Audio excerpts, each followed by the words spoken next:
Hello, welcome to the next edition of Tech Samvad.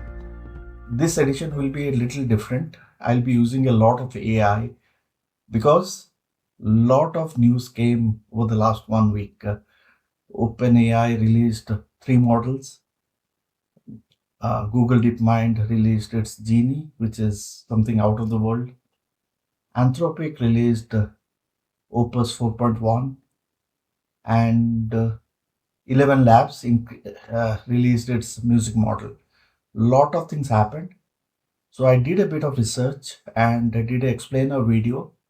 So what you are going to see is a explainer video made by Google Notebook LM. Give me your feedback that if you like this format, I'll keep on doing this, or you want to change it. Definitely give your feedback and I'll change it. So enjoy this format. Thank you. Welcome to the Explainer. You know, every so often, a week comes along that feels less like a small step and more like a massive, ground-shaking leap for technology. Well, we just lived through one of those weeks. A completely unprecedented whirlwind of AI innovation that's already starting to redraw the map for entire industries. So get this, in just a handful of days, 4 of the biggest players in artificial intelligence all dropped brand new, groundbreaking models. We are talking about major advancements in everything from text and code to generating entire virtual worlds and even music. Seriously, this wasn't just another product update. It was a fundamental shift in what we all thought AI was capable of. Okay, let's just take a second to look at this timeline, because it's pretty staggering. I mean, check it out. Almost everything happened on one single day, August 5th. You've got Google, Anthropic, OpenAI, and ElevenLabs all dropping huge news. And then, as if that wasn't enough, just 2 days later, OpenAI hits us with the big one, GPT-5. The sheer density of all this, that's what makes this a real watershed moment. All right, so let's get into the nitty-gritty. We're going to take a quick tour of these titans and break down exactly what they've just set loose on the world. First up, let's talk about OpenAI. They made some serious waves with a really fascinating one-two punch of a strategy. On one hand, they absolutely pushed the limits of what's possible with their main model, and on the other, they made a huge move to make AI way more open and accessible for everybody. And this right here perfectly captures that bold new strategy. So on the left, you've got their new powerhouse, GPT-5, which is going to be the engine for the next version of ChatGPT. But then, look at the right. You've got GPT-OS, their first open source release in years. This is a massive shift. You know, they're making powerful AI that you can actually run on a home computer, which is a direct shot at other open source players like Meta and Mist. And GPT-5 itself, it's an absolute beast. From everything we're hearing, it's just plain smarter, faster, and more useful across the board. It's built to give you expert-level intelligence, with huge boosts in how it codes, writes, and reasons. It's basically setting a new gold standard for what a large language model can even do. Okay, now let's pivot over to Google DeepMind. Because while OpenAI was busy upgrading language models, Google unveiled something from a totally different dimension, Genie 3. This is a model that's designed not just to talk about worlds, but to actually, well, to build them. And this is a total game changer for any kind of virtual experience. Forget about pre-built static levels. Imagine just telling an AI, hey, create a playable mystery game for me set in a rainy, futuristic city.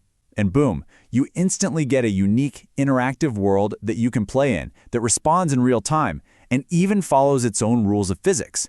The possibilities for gaming, for training simulations, for art, it's just immense. So the big takeaway here is that this basically creates a whole new category of AI, the general purpose world model.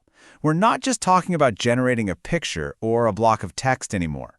We're talking about an AI that can spit out an entire, interactive, explorable virtual universe just from a single command.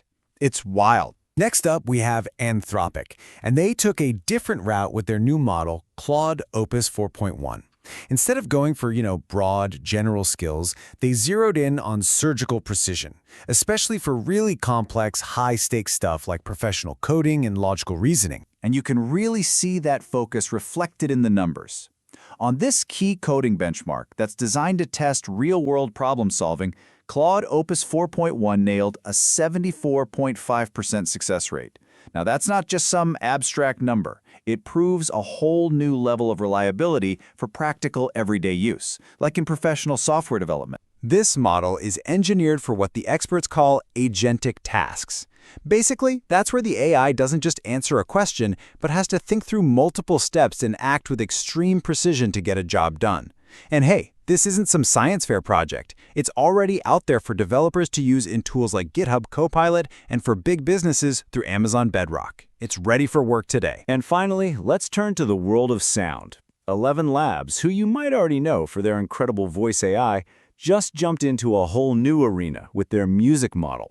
And they've handed creators an entirely new kind of tool for their toolkit. So this tool pretty much lets anyone become a music producer. You can generate completely original, high-quality songs just by describing what you want. You could say something like, give me a chill, lo-fi beat for studying, and then you can go in, customize it, edit all the different parts, and even add AI-generated vocals on top. But here's the most disruptive part, and trust me, this is a big one. All the music you generate is commercially cleared and totally royalty-free. ElevenLabs went out and made deals with major licensors like Merlin and Cobalt, which just erases one of the biggest headaches for any content creator out there. Now you can create a custom soundtrack and never have to worry about licensing fees or copyright strikes. That is huge. Okay, so we've looked at all the individual announcements. Now, let's pull the camera back, zoom out, and connect the dots so we can see the bigger picture and the key trends that are shaping this whole AI landscape. This table gives us that perfect bird's eye view. You can see how each company is kind of carving out its own lane, right? OpenAI is playing both sides, top-tier performance and open-source access. Google is literally building worlds.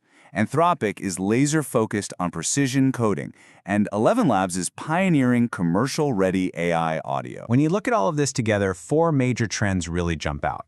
First, the speed of these releases is just getting insane. Second, the models themselves are becoming more specialized for specific jobs. Third, there's a big renewed push towards open source.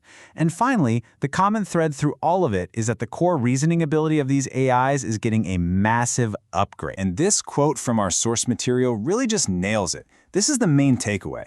AI isn't just getting better in one direction. It's getting better on 3 different fronts all at once. It's becoming more specialized for certain tasks, more accessible for everyone to use, and just fundamentally more powerful than it's ever been. So what's next? Where do we go from here? This incredible new era of AI brings amazing opportunities, for sure, but it also surfaces a whole new set of challenges and some really important questions that we all need to start asking. And of course, there are some pretty big hurdles on the horizon. I mean, the whole industry has to figure out how to balance this breakneck speed with responsible development. We have to deal with the insane amount of energy and computer power these models need. We've got to make sure everyone gets fair access to these tools, and all of this is happening while trying to navigate a regulatory landscape that's changing by the day. So, looking ahead, we can probably expect the trends we saw this week to just keep accelerating. Expect even more specialized models for niche jobs. AIs will get better at being multimodal, understanding text, images, and sound all at once.